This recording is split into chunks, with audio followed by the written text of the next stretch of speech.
This is Dallas, or more accurately, the Dallas-Fort Worth Metroplex, a region that has become one of the most powerful urban engines in the United States. In 1990, just over 4 million people lived here.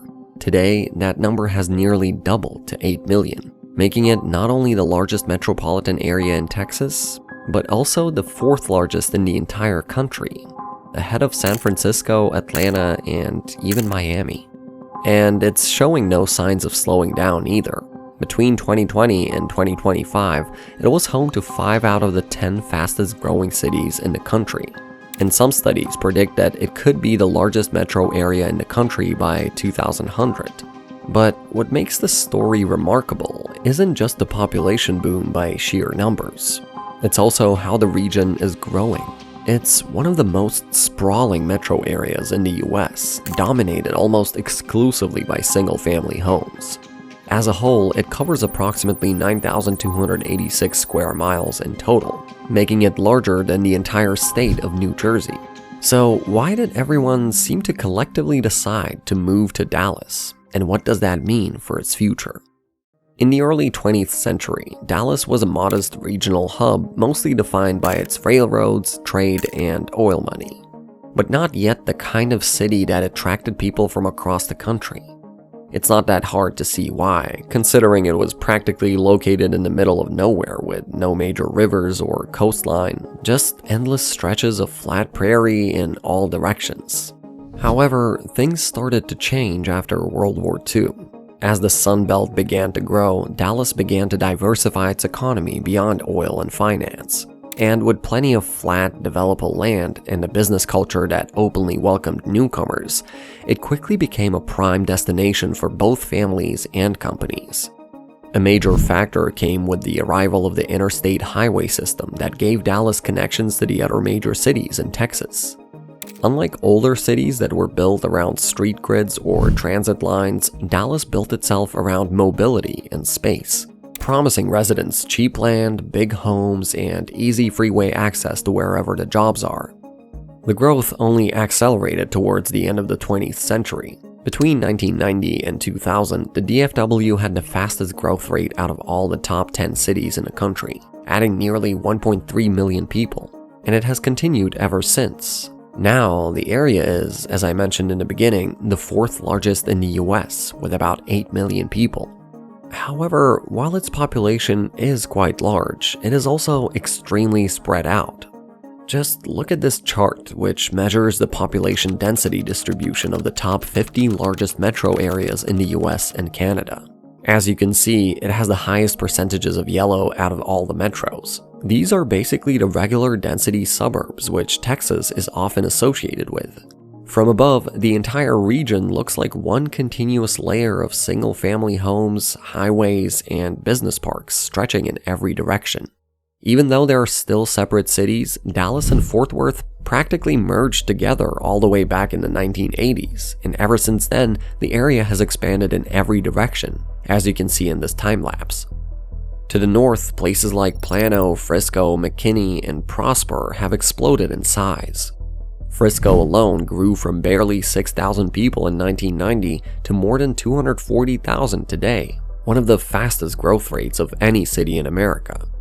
The north is also home to Princeton, which is currently the fastest growing city in the whole US, with a 30.6% growth rate from mid-2023 to 2024. Other more recent examples are the likes of Salina, Anna, Royce City, and Melissa, which are all on the list of the top 10 fastest growing cities as well. New subdivisions seem to appear almost overnight, filling in open prairie with identical grids of homes, schools, and shopping centers. There are many reasons that Dallas has managed to sustain such rapid growth for so long. Firstly, it is relatively affordable, especially compared to the likes of California, the East Coast, or even Austin. Dallas also has a very strong suburban school system. Places like Frisco International School District, Prosper ISD, Lovejoy ISD, and Argyle ISD are top-rated, making them magnets for families seeking good education. The job market is another major selling point. Over the last decade, Texas has attracted more relocating businesses than any other state, with many of them naturally landing in the DFW. As I mentioned earlier, Dallas has managed to diversify its economy to a point where sectors like finance, healthcare, logistics, and technology all have thousands of jobs to offer. However, Dallas is also unique in the way that the jobs have been distributed. Between 1990 and 2016, the city of Dallas itself added just 123,000 jobs, which was less than half of that in Houston, Austin, and San Antonio. The overwhelming majority of the net job gain has come in the suburbs. The likes of Plano, Frisco, and McKinney in the north of Dallas and Las Colinas and Irving have all become corporate centers. With all this in mind, living in the suburbs is seen as the superior alternative for most people deciding to move to the area. However, the way that the city has chosen to develop comes with challenges. While the sprawl has fueled incredible economic expansion, it's also created a metro that depends almost entirely on cars and endless infrastructure to function. The most visible sign of that is traffic. Despite its vast network of highways, DFW ranked number 14 for worst traffic among the 50 largest US metros. Commute times have climbed steadily over the past 2 decades, with the average driver spending more than 38 hours a year stuck in traffic. And it's not hard to see why. In many parts of the region, public transit barely exists. Outside of a few light rail lines in Dallas and commuter trains like TexRail, most residents have no real alternative to driving. That dependency on cars has also shaped how the region looks and feels. Roads and parking lots take up a staggering amount of land, in some suburbs nearly 40% of the total surface area. Every new neighborhood brings more lanes, more intersections, and more highway expansions, which only encourage further sprawl. The result is a feedback loop of congestion and construction that never really ends. Expanding outward with new low-density suburbs might seem cheap at first, but over time it creates enormous long-term costs. The farther the city spreads, the fewer people each mile of road, pipe, and power line serves, making it far more expensive to maintain. Many suburbs are already struggling to keep up with maintenance and traffic improvements as growth continues to push farther out. Housing is another part of the story. For decades, DFW has been known for its affordability, one of the biggest reasons so many people moved here in the first place. But that advantage might be slowly disappearing. Currently, the median home price in Dallas sits at around $425,000, which is just 1% above the national average.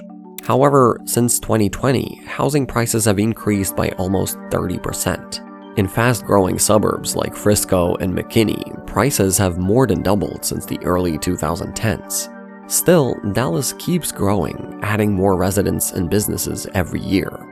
The Metroplex has mastered expansion like few regions in America.